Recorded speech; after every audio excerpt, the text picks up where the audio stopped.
Κρύβεται η μέλισσα εξανθή με την ανεμοζάλη στον κόρφο του τριαντάφυλλου, στου κρίνου την αγκάλη. Εκεί δε φτάνει χειμωνιά, εκεί βοριάς δε φτάνει, και το φτωχό πετούμενο που ξέφυγε Ροξάνη, του χάρου το κυνήγημα, τον δρόμο, την πικράδα, ευρίσκει εκεί παρηγοριά κι ανέλπιστη γλυκάδα.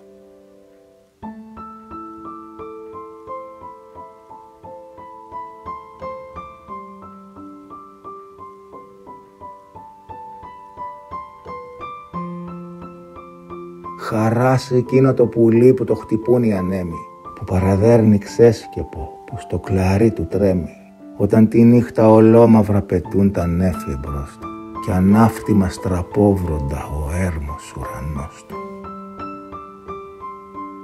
Χαρά σε εκείνο το πουλί, αν στο φτερούγισμά του έβρι ένα ρόδο σαν εσέ, 1000 φορές χαρά του.